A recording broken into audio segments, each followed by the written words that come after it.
everybody. I'm sure you've been welcomed many, many times, but welcome to the Sloan Sports Analytic Conference 2023. My name is Diego Carrasquillo. I'm a first-year MBA student at Sloan, and it is my pleasure to present this all-star panel here, The Future of Fan Innovation, Data, and Always-On Engagement, presented by Ticketmaster. So our panelists today are Mary Donahue, Vice President of Amazon Global Sports Video, Renee Anderson, Chief Revenue Officer and Executive Vice President of NFL Partnerships, Valerie Camillo, President and CEO, Spectacor Sports and Entertainment, and then Jessica Gelman, CEO of Crass Analytics Group. Our panel will be moderated by the awesome Shelly Pissarra, Executive Vice President, there we go, Global Insights and Strategy at Wasserman. The panel will run for about 45 minutes, and then we'll leave 10 minutes for questions. Please submit questions on Twitter using the hashtag FanInnovation, and then we'll be feeding those to Shelly. So, Shelly, take it away. All right, thank you. Let's hear it for Diego. How's everybody doing this afternoon? Good? Yeah, good. We agree with Diego. We think this is the best panel of the day as well. How can you deny that with this rock star group we have up here? So our topic today is fan innovation, and we're going to come at it from all sorts of different angles, different channels, the behaviors that we've seen accelerate over the last couple of years, what's staying, what's going, what's a fad, what are we going to capitalize on, and frankly, how do we just keep putting the best dang product on the court, on the pitch, on the screen that we possibly can. So let's get started, because I think everyone wants to hear from us. So we're going to start with, what are the shifts we're seeing in the expectations around a fan experience, no matter the sport, kind of no matter the location? And we're going to start with kind of the queen of the fan ecosystem, Ms. Gelman. We would love to hear from you what you're seeing in the shifts of the expectations. Well, one of the great parts about the work that we do at Kager is that we get to see across all of the leagues and industry players how fans are engaging differently. And the shift post-pandemic has been pretty significant. You know, we did some work with a client earlier this year, and we learned that 60% of sports fans have multiple teams within the same league that they consider to be their favorite. I think about, you know, when I was young growing up, like the teams I was a fan of were the teams that my parents were a fan of, or the city that I lived in. And we're seeing today often that in the same household, the children and the parents have different teams that they're rooting for. Earlier today, I moderated the panel discussion on player power, and I thought the comment that Tamika said about how many fans or followers LeBron has versus the Lakers, and it's 7x, rang so true. We're seeing like the demise of RSNs. And so in short, fans have more access to data on a much wider level. They can engage in it in many different ways. We're seeing incredible things that are happening. And fans also have more power and agency, and they're engaging differently and following teams differently. And it's powerful. And the results of all of this is we're seeing higher attendance, higher ticket prices, in part because fans are traveling out of their markets to see the teams and the players that they want to see. That is a massive, massive shift that is being driven off of all of the work that we're all doing to engage the fans better and differently. How are you tracking and trying to understand these changes? What are you guys doing to better listen to what these expectations are? Renee, I'll kick this to you. To me. To you. Paying attention. You know what's interesting as we think about it, and I was, as Jessica was saying, rather than some of the tracking is you see, but you try to test and learn. And so we've spent a lot of time with some of our partners, Amazon is one of them, on the alternate broadcast, providing, you know, shoulder programming to really, that supports that traditional linear broadcast. You know, the Mannings really started that with the Manning cast. Amazon was doing it for a few years before, although it was just audio. Continue. Yes, and Amazon with Barbershop with LeBron and Mav Carter, which they've done some great things. Our Nickelodeon broadcasts for kids to really bring it to life. We have also a broadcast specifically for sports bettors. I mean, we have 187 million fans, and so we need to make sure that we're feeding the appetite for that fan differently. not all the same, right? And so it's been really interesting as we have done some testing and learning and to see where we can continue to grow those areas. And look, some things do really well, other things don't. I think what we learned during the fan behavior shift from COVID is just fans, everything was really accelerated. Fans wanted more collectibles, trading cards right now, and NFT business, which has been volatile, and we've all seen that, really increased so much. And so for us, we've tried to test and learn. And now it's a little, I almost say too soon on how we're tracking and how that's going, because there's still a lot of testing that's happening. Yeah. Would you agree that COVID gave us almost more of a safety net to do more testing and learning? I don't know if it pushed us all forward. Just pushed us quick. to it. And it's like you either are going to jump in or you're going to be left behind. Right. And so I think it's an opportunity. We talked about doing things prior to COVID that we're going to be a little slower. We're always slow at the NFL. We take our time. We don't need to be the first, because when we do something, we got to get it right. And I think what happened is we moved forward really quickly on a lot of things. Sports betting is a great example of that, of really thinking about not obviously just the integrity of the game, responsibility, which are important, but the engagement for those consumers and how that's going to circle back to the engagement of when they're watching. Are they buying tickets? Are they buying merch? Are they betting just on their team or other teams? And so that part of it's been really interesting and probably did move faster than we would have done. So I run an arena, so from the live venue experience, and I'm sick of talking about the pandemic, so I'll lead by talking about the pandemic, right? We had assumptions when we were during our shutdown phase that what's going to happen afterwards, and everyone, myself included, there's probably quotes from me in media. We're like, it's going to be the Roaring '20s. It's going to be party and crazy, and people are going to come flooding back. And in fact, if you look across society, what's really happened is people have become more homebodies. They've got their home delivery, they've got their streaming. You can't find a restaurant open after 8 o'clock at night in many cities. The malls are shut early. Like, we've become lame as a society in many ways. I've Instacart. heard. I love Instacart. I wish I had invented it. I love it. If I don't have to ever go to a grocery store again in my life, It'll be okay. Love it. So for us, like we have to think really carefully about how do we excite people to get them to come out to live events, and it's returning for sure. But we are being much more aggressive around our data capture and analysis around guest experience, and so we're doing NPS research in a way that we never did before. We're doing multi-factor guest satisfaction surveys. We're doing focus groups almost every game, and we are taking that data to inform practically what we do to improve the guest experience. And because otherwise, like, who cares? You do all these surveys and you don't change anything. We learned a lot about our ingress and egress experience. We implemented evolved technology to speed fans through the gates. We changed the way our parking flows and how many parking takers do we have. All of this stuff, and I think you have to have a really seamless experience for people to pull them out and then say, hey, that was great, and I'll come back. Yeah, absolutely. Are you seeing, given the behavior we just talked about, where maybe folks are traveling further, they like multiple teams, are you seeing more first-timers in your building than you did before, even if we're becoming lame as a society and it's a lot to get them there, but are you seeing more first-timers? So in Philadelphia, what you described does not happen as much, where the kid and everybody, like Philly is like Philly for life. Like your teams, and you're not really diverging that much. Now, maybe kids are in different ways, but like Philly is a very, very specific sort of place. I think that, for us, when we are looking at what we're doing, like we just did a massive transformation of our arena, putting Second biggest, right? Yeah, over $350 million. And as we've thought about, we've made that customized and personalized to very specific segments, and we use data to do that. And recognizing, hey, how do we evaluate whether or not we were successful in what we did? And our NPS data shows we're up 30% pre and post transformation.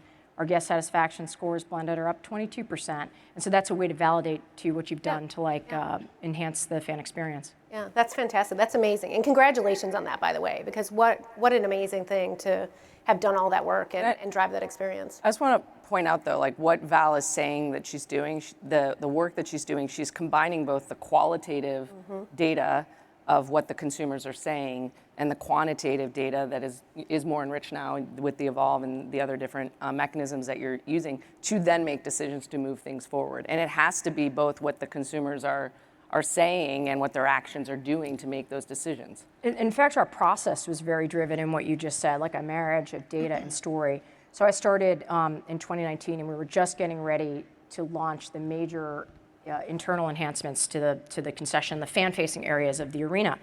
And I saw the architect renderings, and they were beautiful. It could look like a boutique hotel anywhere in the world, fantastic. But it lacked, what was the story? What was the creative narrative behind it? And so I pulled together a working group, and I said, what does the data show? We have phenomenal data on our customer segments and who our guests are. And I said, okay, and I pulled together a working group that looked a little bit like our customer segments as much as we were able to from within our employee base. And I said, if we had to pitch this to our guests, what would that sales pitch or that press release look like?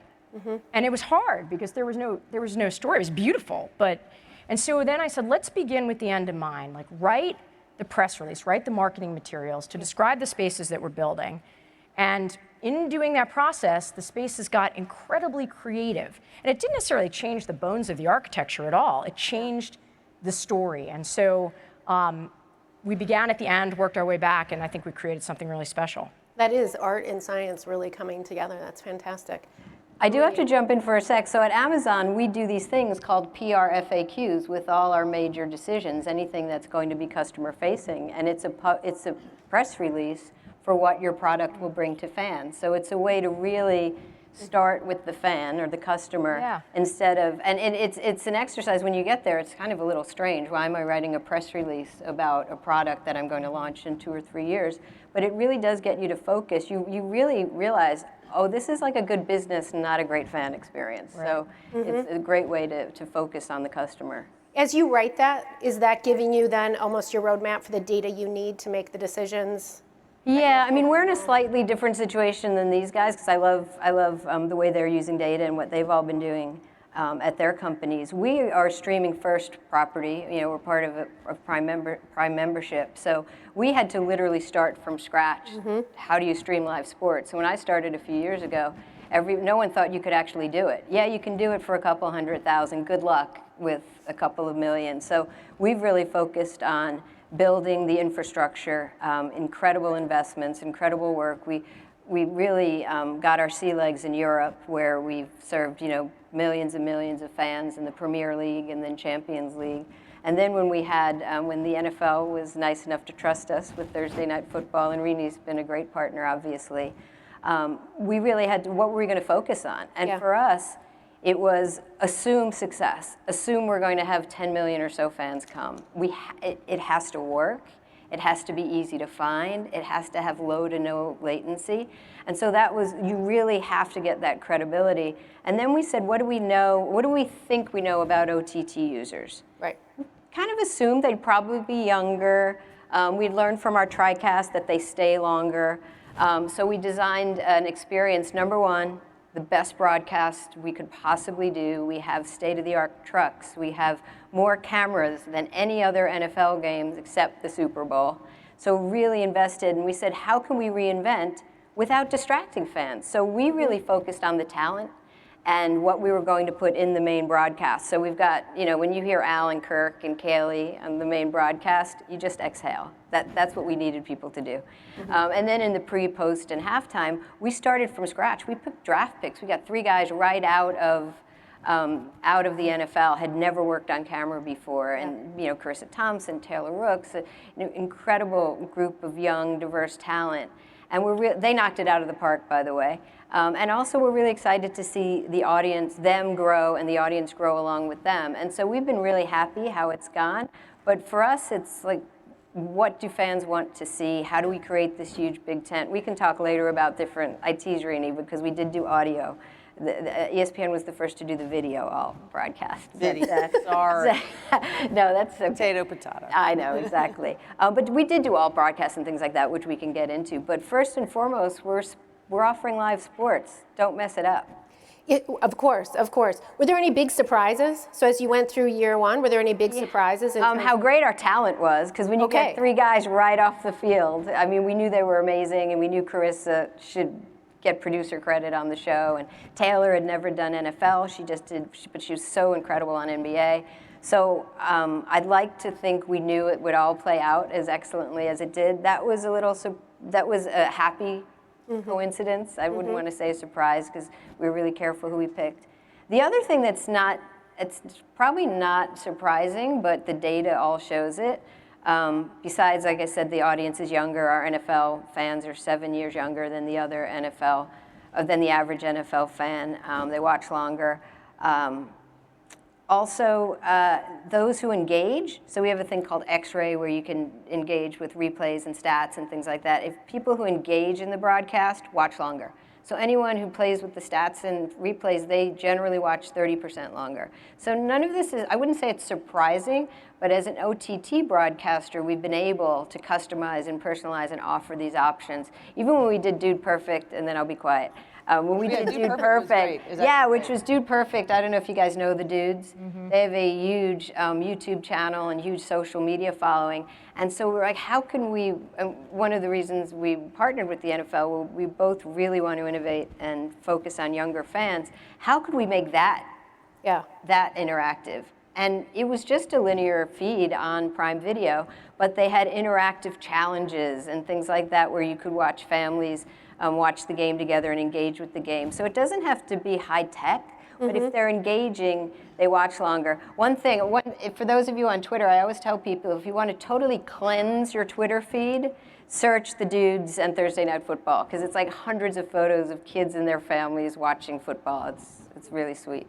That's awesome. So Rainey, as you think about that, and the two of you obviously are working really closely together, and you see the role that Amazon's playing in 7 years younger, you just mentioned, right? So Thursday night, check. So as you're thinking about kind of continuing to grow your fan base, keep that loyalty going, does it allow you to focus then elsewhere? You're like, great, we know what we're doing here. This is working in year one. How can you kind of shift the way you're thinking about fan engagement and the rest of the time that they're engaged with you? Yeah, our big focus, and we're always really encouraged to not be complacent. And that means that even though, we're killing it in a variety of places with all of our partners through television and through our digital partners, that we can't take our foot off the gas. And so as we think about internationally, how we can continue to grow, that's a huge priority and a focus for us. And we've been playing internationally for a long time. We've got games in London.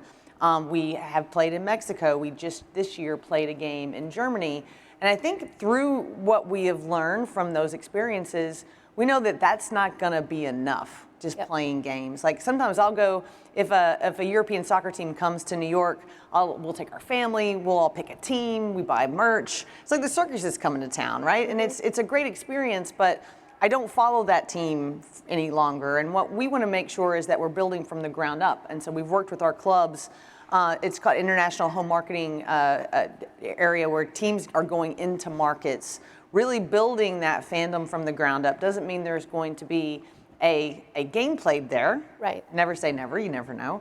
But to start to build from the ground up that engagement and that fandom from teaching the game, kids playing flag, and possibly player development. And we have a big effort right now going on in Ghana and Nigeria for player development. And there are so many opportunities that the game itself, from on the field into the home when you're watching it, have the opportunity to expand. And international is a place where we're really spending a lot of time.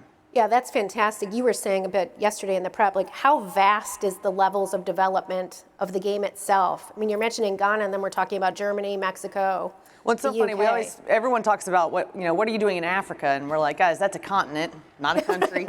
And so we're really going in and thinking about where we have deep roots, where our players are, where they've been born, where they're coming from. We also know where there's deep fandom. Germany loves American football. Yeah. Mm-hmm. And we had a league there years ago, and having the footprint in the game this past season was a huge success, and that appetite that we know is there for football is huge. And so how we can continue that it's really important.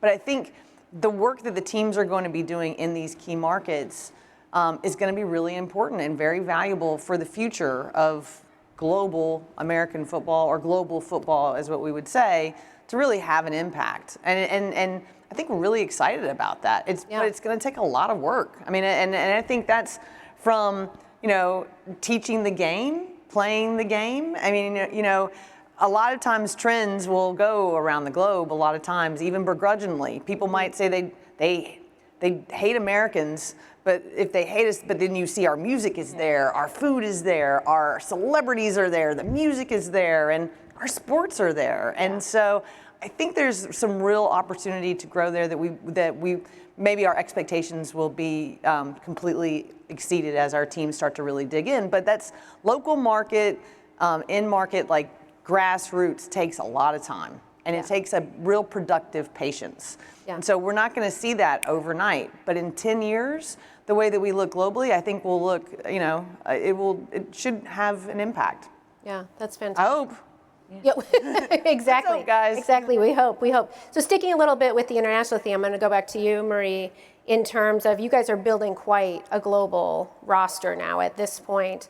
Talk a little bit about how you have to approach things differently. Yeah, I mean, sports are ultimately local, right? So we've had some great experiences. We have the US Open in the UK, and then we were lucky enough to get Roland Garros in France. And if you want to see two different types of coverage, in the UK, they want a lot of UK-focused announcers, unless it's Martina or McEnroe, someone that breaks through. It's otherwise very similar, more about the local players. It's very similar to how we cover tennis in the US. You go to Roland Garros, they talk through every point. They're practically sitting there smoking, having conversations.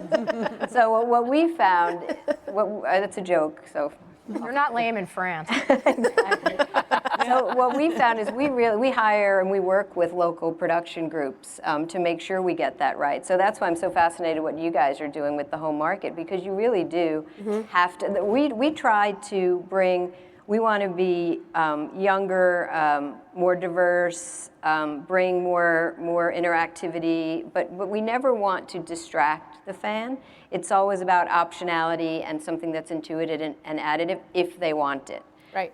So we've had a lot of success in Europe doing that, but ultimately you have to start to understand the local fan. And then we just signed a deal a few months ago for the NBA in Brazil, which is a great opportunity for us because the NBA is still growing in Brazil. So even your business partnerships, as you guys have experienced, are very different country to country. We have huge success in Japan with a boxing deal we did that we convinced Top Rank to give us local boxers, like boxers and ex-MMA artists, MMA fighters who are becoming boxers, which is one of our biggest boxing matches, who's really relevant in Japan. And so working with your partners to really make sure it's relevant and something that excites the local market is something that's really fun and I think necessary, table stakes. Yeah, absolutely.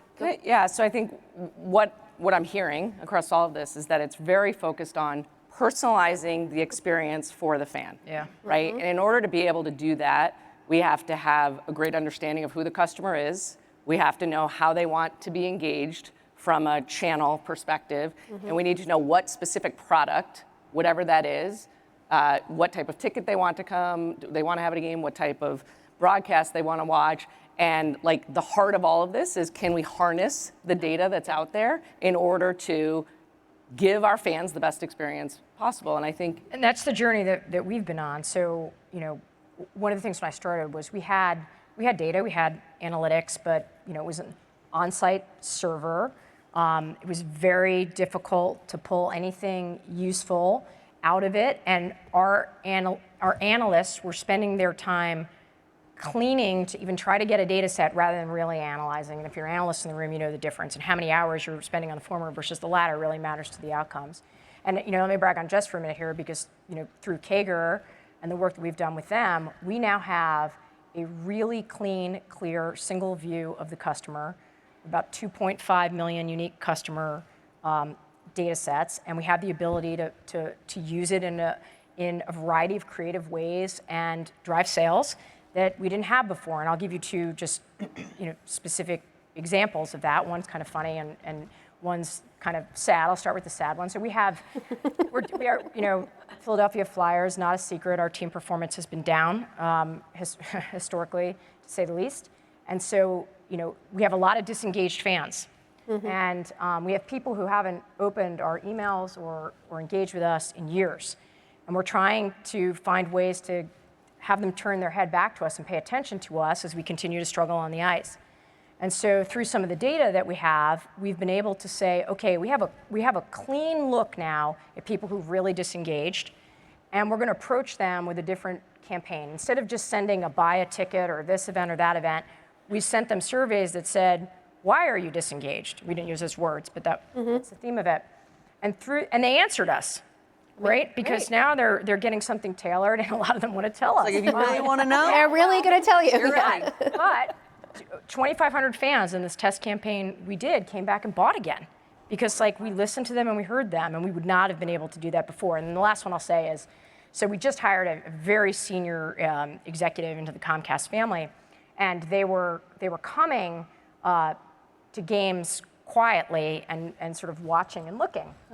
Well, our data is so good now, we knew, there's a new person in the building. Yeah. And we can do it now to approach them not after the event where we pull the list, we can do it before the event. So I had junior salespeople on my team reaching out and saying, I'd like to meet with you at the seat. And they were like, oh my God, they know, blah, blah, blah, blah, blah. And we did not know, but we knew that there was a new person in the building. So that's how accurate it is. That was a story I didn't tell you. No, it's amazing. But the point here is that it's this application that someone like you is able to do is that's what's happening. And Marie, you're doing the same thing. Obviously, you're hearing. Yeah, we constantly, we have to listen to the customer. That's what we do. We do try, we know a lot about customers. We try to keep it on, from getting creepy. So I'm not saying that was creepy, but. He thought it was creepy. He told me, he's like, oh, do I have to call this person? I'm like, it's good. Yeah, so you absolutely have to listen to fans, and that's what we do.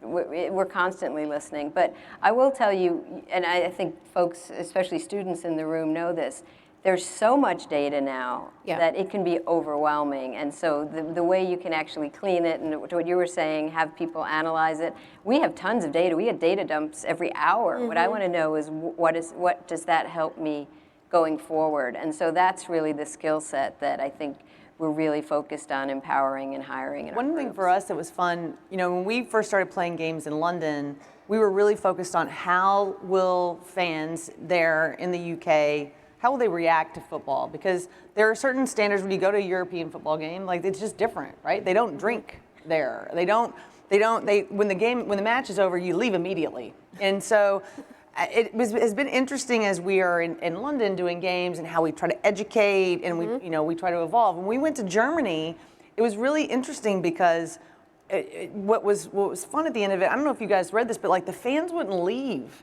They were all singing Sweet Caroline. They wouldn't leave, and they were drinking. It was very much like, we don't want this to end. Yeah. And so it's very interesting country to country. The adoption, although maybe the data said again, there's soccer's happening and you leave immediately when it's over. Not these guys. They're like, keep playing. We want more of this. And so it is what you do with that, and then how you take, the data of a person who may be an American football fan living in Germany, and how you compare that to maybe a Philadelphia Eagles fan. Maybe that intensity is just as insane. Yeah. But you don't know until you go try, and you have to, there's the trial and error. And so we're really excited on that international side of it. You can do more testing there. Here domestically, sometimes it's hard to test because excellent is expected for us all the time. And that's, Marie even said when they first launched, they had to get the broadcast right. It's simple, but it was so hard, right? That first part, how much, and no bells and whistles, we're just doing it, we're showing you the broadcast, and it was spectacular, especially as you hear Al, you're like, oh, yeah, I know this guy. Exactly. Thanks. And so there is a different level of excellence expected, and then opportunities where you can go test, learn, and figure out, and then what that does for the consumer, which ends up being great for everybody. And I do think with OTT and watching through streaming or apps, living room devices, so much of our use is through living room devices, that's an advantage. We can actually test and learn. We can give you 5 different streams that you can choose from. Because a lot of this is you don't want to, I definitely think season ticket holders and fans like that, surveys make great sense. For us, it's more we want to always be trying to, not necessarily asking them a ton of questions or sending them a ton of emails, but how can we actually figure out through AI and all sorts of things, watching and listening and learning, how they want to behave, and then try to delight them. So I feel like in broadcast a lot of times it's not necessarily what are they looking for, but it's almost can you use different things to help to inform, make some good guesses, and then really listen and be really, you have to be able to change on a dime. That's why we did so many different alt broadcasts, because we didn't know what would work. And it's been great to learn what has worked, and some has really surprised us. Yeah. How have you used AI? I mean, do you have anything in particular that you want to talk about? Yeah, I mean, well, for us, AI runs through the lifeblood of Everything Amazon. you're doing. So it's everything we do, and we personalize, we optimize, and obviously with all the replays and the instantaneous stats and everything we're doing, there's a lot of AI and machine learning, obviously. Obviously. I think first, like, if we could take a few steps back. Yes, we're going to talk about AI because we're at an analytics conference and we're at the forefront. The example that Val gave, which is 5 years ago, 4 years ago, like not having this clean database. And you can't do anything with AI if you don't have a clean data. And I would say the majority of teams in sports are like not really there yet.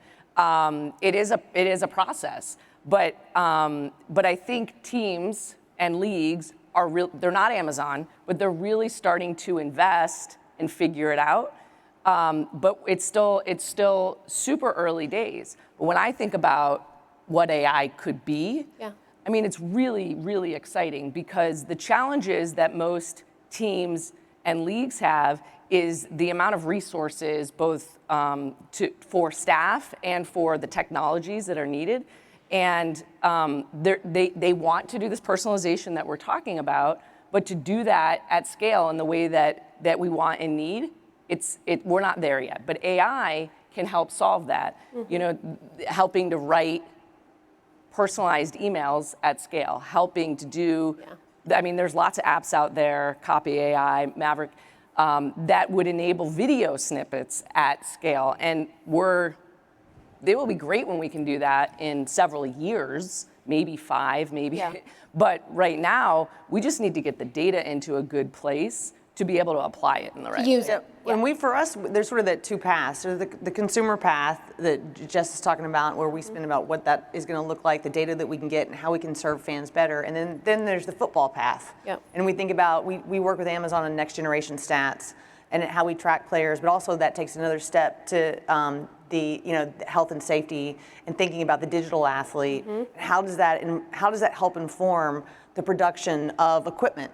How does that help inform rule changes? How does all of that help inform the future to keep the men and women involved in our sport as safe as humanly possible when they're on the field? And that's something that is a huge priority that we work on with Amazon in a variety of ways.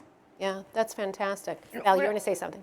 For AI, I heard something earlier today on another panel that struck with me in terms of what we're doing. So we're using AI and machine learning on our clean database. Sam Ebb is here, who came through this program. He's informing our sales campaigns with all of this. But we're also playing around with some other AI-related technologies, including deepfakes and some other stuff. And what I heard earlier today that has been on my mind is, like, for example, we're looking at personalizing content to reach bigger audiences. So as a practical example, this year we had very focused on our renewing our season plan holders, and so we had a player record a personalized message.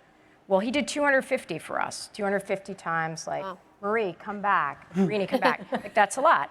Wouldn't it be better to scale that and reach every single person, all 10,000 plus season plan holders with this message? But he can't record 10,000, so we could do it through deepfake. But what I heard earlier today was, like, how do you feel as a customer if you find out that you got a deepfake personalization? So we have to figure it out. And I think over time, it'll become so entrenched into how things are done that it'll lose that sort of, like, I don't feel good that this isn't real. And some part of the message will be real, like the main part that he read would be real, but it would just be your name may not be. So we're thinking through all that, but the fact that it's even a possibility is exciting. Very much so. There was actually on another panel today. Wow, what a conference we are at today. And what a day we've had. It was on Partnerships 2.0. We were talking about ChatGPT. And one of the things that's doing is going out and gathering information that's available, but some of it might not be accurate. And so as you're talking about AI and the application of it moving forward, it's very much like what you said earlier too. It's the qual and the quant coming together. It's the AI with the validation, verification, almost the quality control that sits on top of it. It gives us room to test as we're validating too, but I find that fascinating, and that will, take time to evolve. I mean, one of the things about the conference is data for good, which is Right. the appropriate use, and right. that's really what we're trying to figure out. And so much of it is around the governance, right? What of this data should we be using? I mean, Marie, what you said about people who are more engaged in your broadcasts are watching longer isn't shocking, but what is shocking to me is that the people who are watching longer are younger. It's just so contrary to everything that I've heard. And selfishly, I would love to have that information so that I can say to Val, hey, here are the young people who are really engaged and that are in your ecosystem. Go and target them for tickets. They're probably more likely to buy.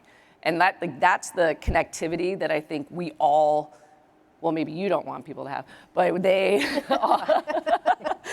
but I think that's going to make it better. And it's happening obviously, but for the teams and the leagues to be able to serve and service the fans, that's in the experience. That's where I think we'd like to get to. Absolutely. From a targeting standpoint, I think one of the things as we talk about localization, personalization, whatever, there's also, we're doing a lot of and. Are we worried about there being too much choice? 5 different stream options. Are we worried that it's going to become, hold on, I need a minute. I need to retrench on exactly how I want to see this. Yeah, have we reached that yet? Are you worried about it? It's definitely something we're conscious of. It's one of the reasons why we create this big tent experience. You can come in and just watch the main broadcast and sit back on your couch and not engage if you choose not to. And everything is fan initiated, so we don't force anything on you. You can choose more interaction. You can choose different feeds. But in general, it's choice, and so as long as you have it be fan initiated, it's not that big of a deal. It's generally not a negative, but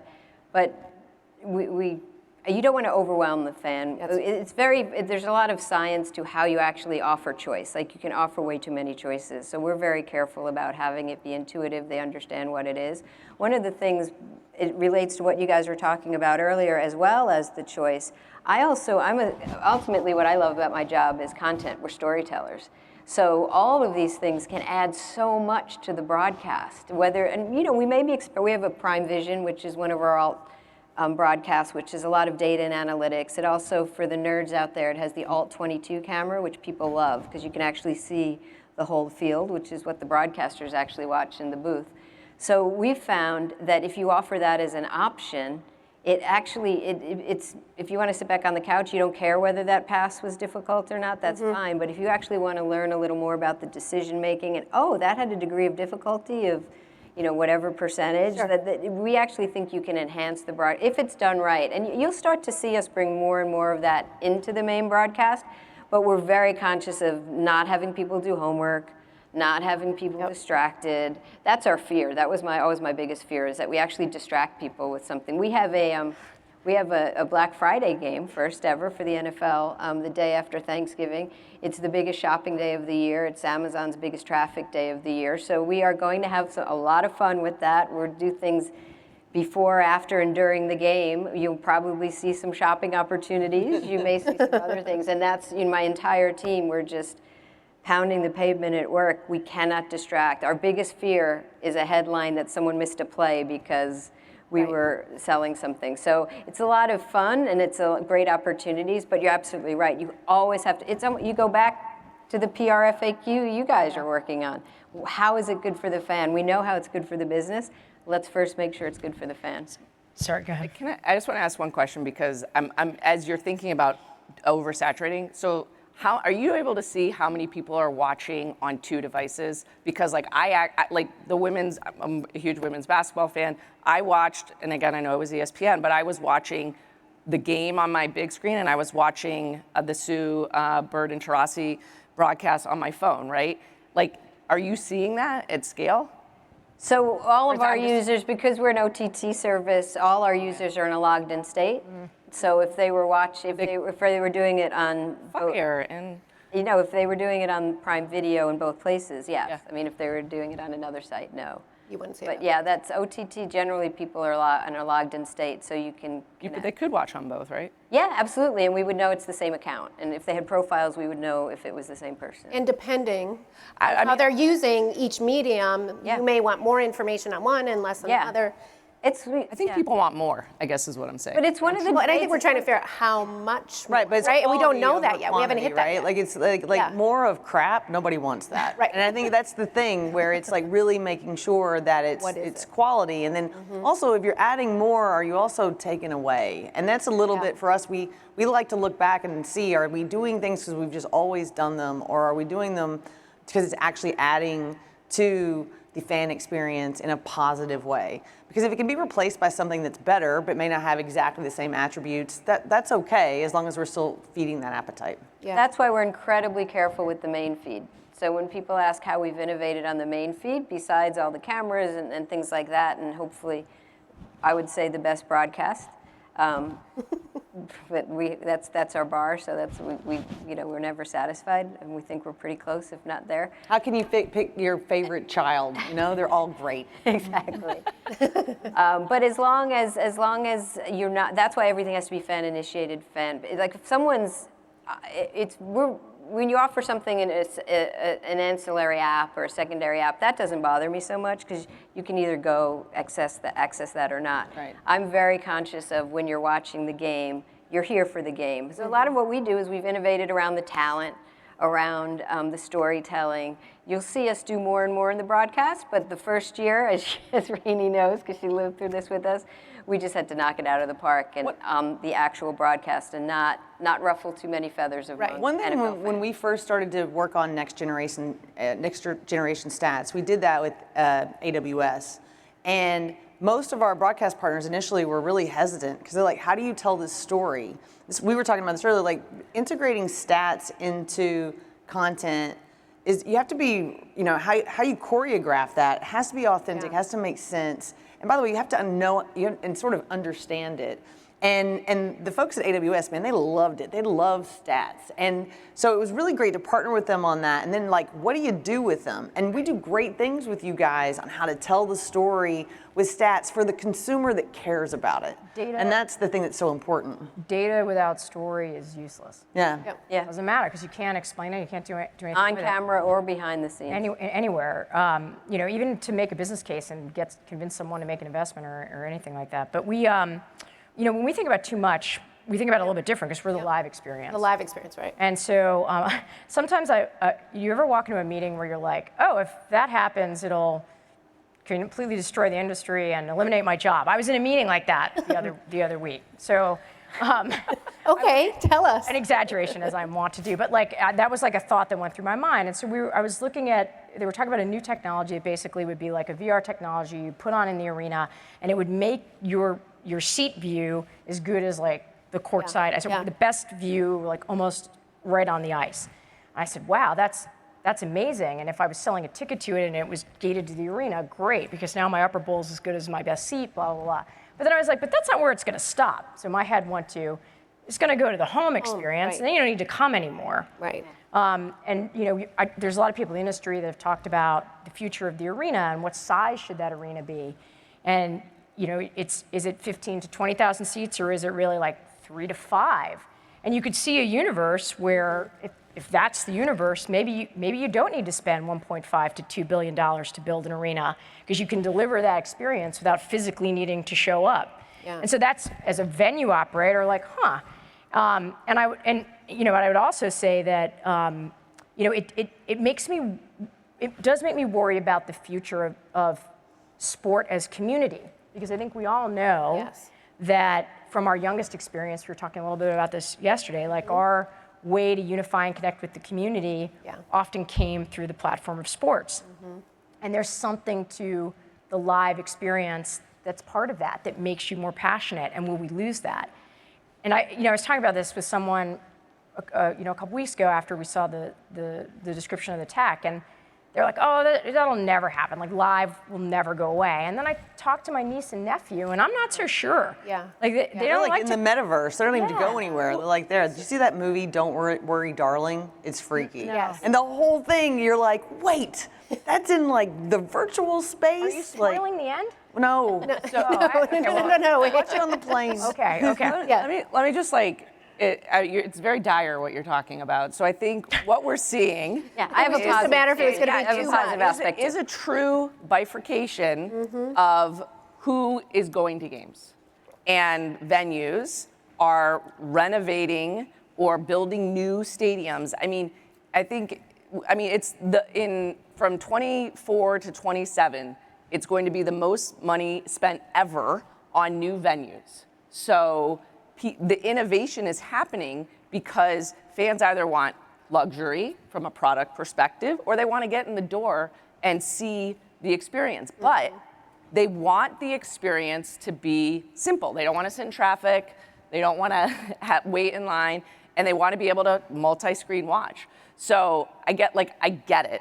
But at the same point, all of this investment in why there's this investment, it's happening in college, it's happening multiple NFL stadiums, the Bills and the Titans, and it's because the experience has to evolve. That's why you made your renovation. So I'm not suggesting it isn't, but the stadiums are getting smaller, not because there's less demand, because people are watching more than ever before, and there's other ways to engage on social and small snippets.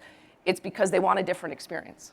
Yeah, absolutely. And the other thing, we'd hire you, Val, so don't worry about it. In a second, we'd be thrilled to get you. But I'd ask you. I mean, when I think of that, what you described, I think of like how many fans actually see an NFL game live. Oh, very few. Yeah, Very few. and then when you look around the globe, how many millions, that on hundreds of right. millions Has- of has people the who on can lock. have that, Yep. I don't want to say courtside, but a sideline experience. That's unleashing an incredible opportunity. As the streaming broadcaster. Let me say one more stat. One more stat that's I think really interesting though, because where there used to be, or at least we didn't know who the people were before because the secondary wasn't available to the teams.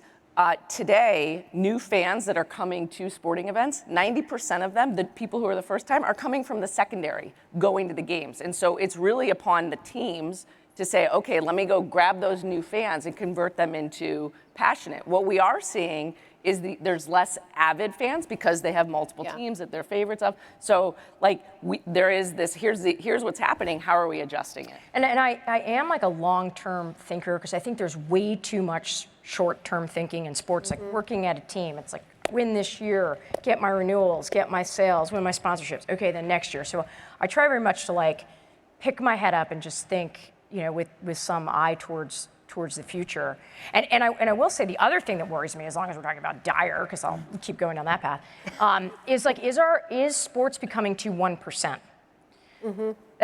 If we look at the cost of a ticket and the cost of coming to a live event relative to inflation, it's like 2x. Yep. And we look at the data, and that is a concern because again, I get back to like kids and community and what does sports mean to society?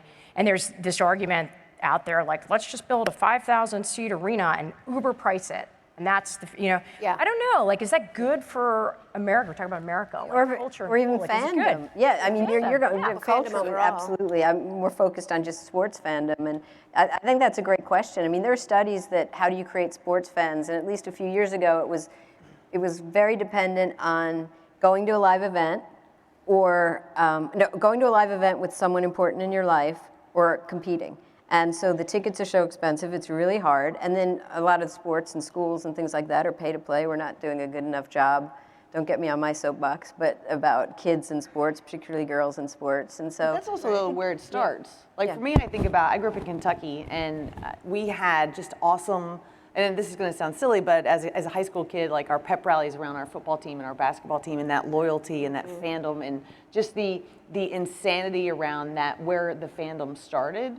Because there is a bit where I don't know, and maybe this is a data point, where does fandom start? Does it start with the Flyers? Or does it start when you're a kid and you play? And we know that part of it when my dad was a fan of this or that moment.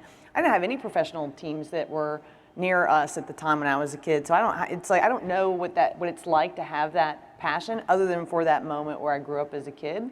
But you think if that doesn't go away, so we help foster continued youth sports and all things for girls and boys and basketball and hockey and all of those stuff. You hope that it doesn't get to that point, but we are making it tough. Yeah, I mean, it's quite expensive, right? Chase yield, there's no question. And I mentioned Sam is here. Sam convinced me through data and through smart strategic advice, like, hey, like we're not raising yield for a few years, and that's uncommon because winning teams raise yield because they can. They maximize revenue, and losing teams chase yield because they have to make up the gap because their renewals and other things are down, and so you really have to have that long-term view when you're thinking about it. But yeah, it is interesting. It's like, what does it come? Because that's where data sometimes it hits the rubber meets the road, where like you can't measure passion, like that gut fire. So in our high school, I grew up at, there are cornfields all around our high school. And there's the town next door, which was Henderson. And they would, when we would beat them, or when they would beat us, they would tell us, start the tractor. Like, it was insulting, because we were all farmers. And like as I think about that burn and that passion to beat those guys, that's something you can't necessarily measure, and that fire. And so that's where it's like those of us that have the privilege to work in sports. And I know this is a data conference, so it's all great, but that's something that none of us can ever lose. And you want to make sure that you don't lose it because of the data. Because what's the data tell you? Because I have seen Eagle fans, and that stuff's insane, right? And that's something that you can't measure, but you can take advantage of it, and then use the data of how do you take that, right? You can measure it. It's an app. Well, then of course everything's measurable. Jess can measure. There you go. It, right? It's like Minority Report of deep soul. I think. What did you say when you won? Well, to the colonels? Yeah. Well, I don't know. We probably Swears. We probably were cursing. You can't repeat it. It's hard to say. All right, no, you don't need to answer. Yeah. So we're under 10 minutes at this point. Can you believe it? Time flies when you get everybody talking here. But I think what you're getting to, Rini and Val, you're questioning, like, where is this really going? This does come back to an experience. That passion is coming because you felt something, right? At some point, yeah, we can ultimately measure that. But imagine we're kind of raising this next generation that may or may not get to have that feeling in a venue, right, or believe that being a sports fan is something different through this only, or, friends and 3, 4, 5 steps removed through social. Who knows? And we're all working on that. We're working on that. You're working on that. I think as you continue kind of on this journey and balancing, or maybe just considering the whole spectrum, we're going to have to do both, right? It's not an in-venue experience and an online or streaming experience. It's both. And figuring out where one stops and the other one picks up. I think, Rini, you talked about it before too, just seamless. And as you show up as a brand and the fans are having that experience, it's seamless. What else do we need to be asking, Jess, to get to that seamless experience? So you're seeing all the data. What else do we need to be looking for to get to that? I mean, the properties, they have this information about what their fans are doing. And the information that the brands want is they want more information about the fans than the teams and leagues, frankly, are collecting. They want to know not only your demographics, they want the psychographic, they want the survey information, so they can say, okay, if I target and sponsors what you do and associate with you, am I going to reach my customers and drive my business? And today, that connective tissue, maybe it was covered in partnerships, but that connective tissue of the fan at the property, it's kind of a guess today. It's kind of a guess. I'm going to sponsor this team or this league, and I hope it drives the business.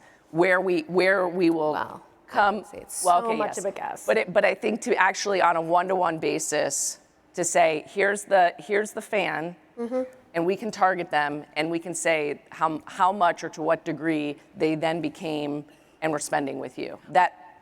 My life story is a representation of what Rini said about data and the experience in motion. Like, I'm on this stage because as a little girl, I used to collect baseball cards, pre-content, and I would look at the front. When I started, I used to look at the pictures, and I would look at all the different guys, and And then at some point, I liked math, and I turned the cards over, and I started to think about the data, and I was interested in sports. And so my mom and dad, but it was, again, like I'm looking at cards in my bedroom. That's, data piece of it. Then my parents, I grew up in the Washington, D.C. suburbs. We didn't have baseball there at that time. Took me up to Baltimore to see a game at Memorial Stadium, and we were late because my parents are often late, and it was, it's far. So we were rushing in, and the game was already underway. I believe it was Memorial Day weekend. We came out of the vomitory, into the stadium, and at that moment, I sort of got like a movie. Reggie Jackson had hit a home run, and the ball was going over the fence. I'm this little kid, and I'm watching it, and in my head, I was like, "This is it. This is what I want to do for the rest of my life. I don't know how I'm going to figure it out." It stayed with me, carried me all the way to the stage, and it's both. It's both. It's both. Connects. There you go. It's a case study. That is a case study. Well, I think, honestly, your description of it and what you're talking about, that's what we have to find, is where are those moments, to Reni's point, like, where does fandom start?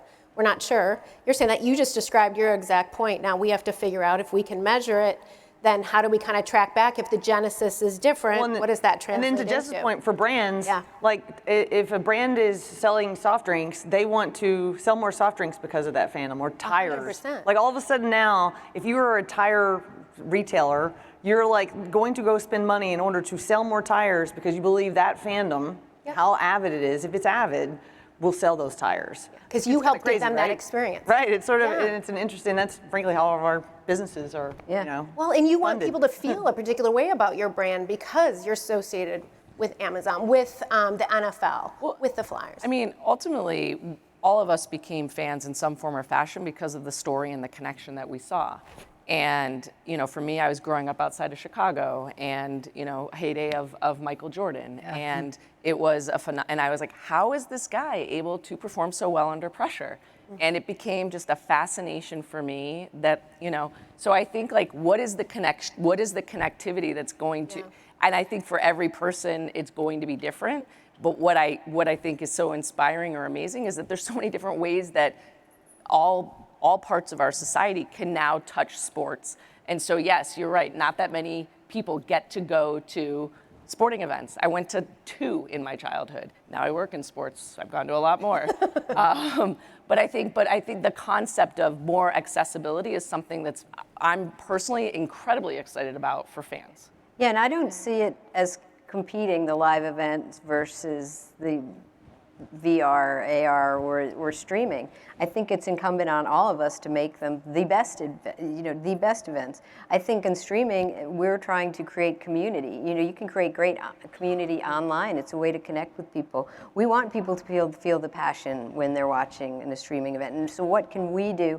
We even did this a few years ago in our Premier League coverage. We had all audio streams, and one of them was just the live sounds of the stadium, which, you'd have to hear, there'd probably be some cursing and stuff, but at least in the UK, they're singing songs, and it's some with curses, but incredible passion, and we didn't even promote it, and a bunch of fans found it and really enjoyed it. So I think there's some combination. I don't necessarily see competition between the different ways to access sport and that passion, but I think it's incumbent on all of us to work on every stage of that fandom and every presentation of that game and the event. Got to compliment. Exactly. You're even simulating my smells and sounds now? I'm doomed. You're not going to have any control over anything. It's all right. It'll be like long after my time.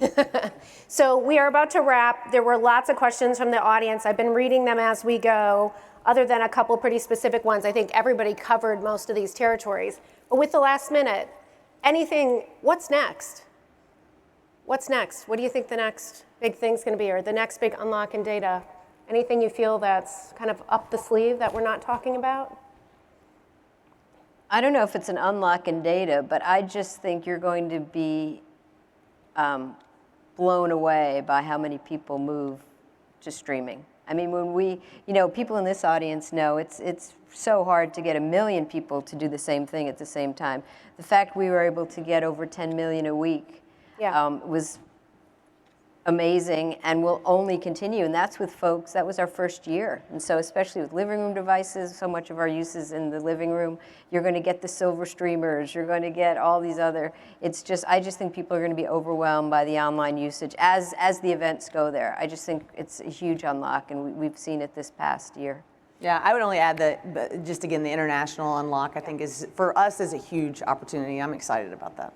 That's fantastic. Whatever it is, it'll come through this conference and you'll hear about it, so keep coming That's back. right. I think the depth of data that is being shared with the properties in terms of like when someone buys a ticket or is unable to buy a ticket, what do they do next? Yeah. So do they go to a different game? Are they then going to try and buy a ticket on the secondary?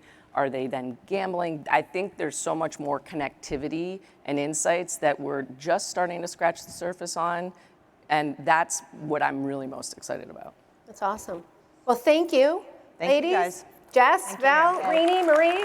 Thank you, everybody.